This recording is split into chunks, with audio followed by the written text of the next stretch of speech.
my final thoughts on Jakarta before I end up leaving. So I just made it in. I know I got a little bit stressed with the Gojek driver. The thing was, he drove around in circles, and I think he could have dropped me right out the front of T3. But instead he went around in circles twice. He did the loop. If you watch the video from the last video, he could have dropped me out the front, I believe. But he drove around in circles twice and then went into a car park, which added to how much I had to pay. It wasn't a lot, but I think it was 10 or 15,000 rupiah. It's another $1.50 or whatever. It's not a lot. And instead of dropping me out the front, I had to spend 10 minutes going around in circles. And what happened was, the reason why I started the paddock was I thought he dropped, it looked like it said Terminal 4. So I was thinking at that stage that I'm going to have to get on the airport shuttle or the airport train and go maybe 1 or 2 stops to get to T3. And I was thinking, oh no, that's going to add another 20 minutes to my trip. It's going to be stressful and I might miss my flight, all because he dropped me off at the wrong spot. So there was a lot going on there. I was thinking of a lot of things. Indonesian girls are so beautiful. I would say compared to Australian women. I didn't plan that, by the way. She just stood there. But yeah, this is my thoughts on Indonesia. It's I think in Australia, part of the reason people that look like me we're not very happy with our country at the moment is I'm white and I'm born and bred Australian, which means that my uncle fought in Vietnam, my relatives are in the Defence Force, and myself, I spend a lot of time online talking about geopolitics. I might not actually take part in the Defence Force or fight in a war, but I spend a lot of time using my brain power to talk about geopolitics and economics, which is in a way just as effective of form of defense of the country. So, I didn't actually study it, but I self-taught myself and spent a lot of time online creating lots of content that reached a lot of people talking about economics, etc. and geopolitics. So my great-grandfather, he also worked on the Harbour Bridge, and he was a mechanic. And back in those days,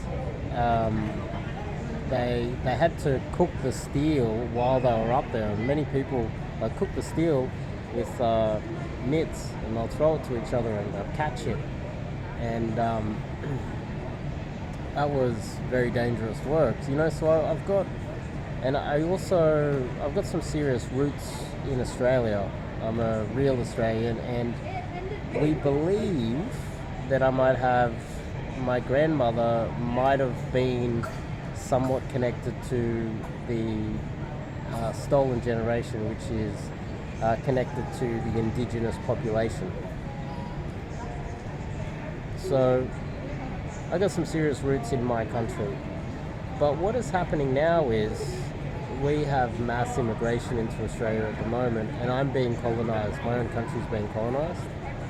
We have so many immigrants that are coming to Australia that the government now, to prevent them being discriminated against, is actively discriminating against me.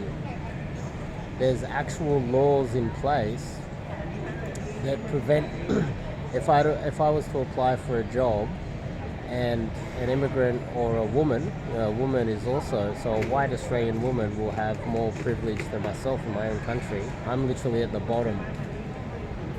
If I apply for a job and I am the highest qualified, most competent person in line for that job, yet there's an African fresh off the boat from Africa, they will get the job. No matter how competent or incompetent they are, they will get the job over me. So it's that. There's also a lot of white Australian women who are dominating the political sphere. They're discriminating against me. I have less rights in my own country. I've been colonized. It's a real thing. And on top of that, I'm not allowed to complain about it. If I complain about it online, Google will actually censor me, take down my content, and say that it's hate speech, which is exactly the same as when the British sent prisoners to Australia over 250 years ago. And imagine an Aboriginal going, hey, who are these white fellas arriving in Australia? And that person getting cancelled by their own Aboriginal friends. So in fact, I'm being mistreated far worse than the Aboriginals were when they were colonised. I'm not even allowed to speak about it. I'm not allowed to talk about it or really complain about it. So there's a lot of men like myself that are just sick of Australia. And I've gone from wanting to defend the country to actively thinking, let it collapse. And that's very common. So many men feel like that in Australia. And so when we come to a place like Indonesia, we're treated with far more respect. In Australia, someone like myself, we're talked down to and mistreated because the immigrants are abusing their power to take away my human rights. It's a serious thing, it really is. And so when I come here to be treated differently and be treated with a lot more respect, also, don't get me wrong, I do have the ability to use currency arbitrage to come and stay in Indonesia. So therefore, I feel far more welcome, even though I can't even speak the language, don't understand the culture that well, don't have any real roots in Indonesia, yet I feel that I'm treated better here than in my own country. Imagine that. Imagine that.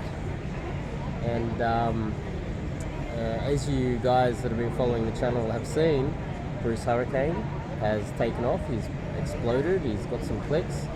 And we were talking about it. We were thinking maybe we could... I did meet Chris. I think I put Chris in one of the videos. Maybe I might. We'll see what happens. It'll be major change for all of us. Chris recommended I check out Kitas and maybe get an agent to possibly get a 6-month visa in Indonesia, stay there for 6 months. And that would probably give me and Bruce Hurricane the ability to make a lot of content like this. Maybe my channel might get enough clicks so that I can monetize it and fund my travels. But if we save up enough money or be willing to spend the money for 6 months and just come pump out a lot of content, enjoy living in a country that treats us better than our own country, that's something we're seriously considering doing. So I'm getting on the flight now. I'm going to go back to Sydney. I've got some work to do. I've got a few clients lined up, and I'm just starting to... I think there's also an aspect of, you're leaving a place and you had a bit of fun and you're like, oh, I want to stay here, But I do know that if I go back to Sydney, even in 6 months' time, if I was to wait that long, I would still feel like coming back. Because I was here 6 months ago and I wanted to come back, and now I'm back. I think when I go back to Sydney, I might want to come back again.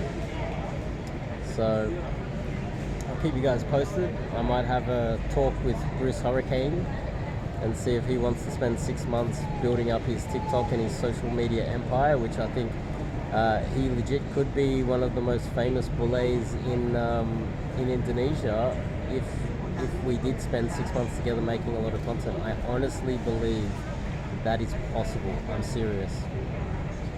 So yeah, that's something to possibly think about. Yeah. that's today's vlog. See you guys later.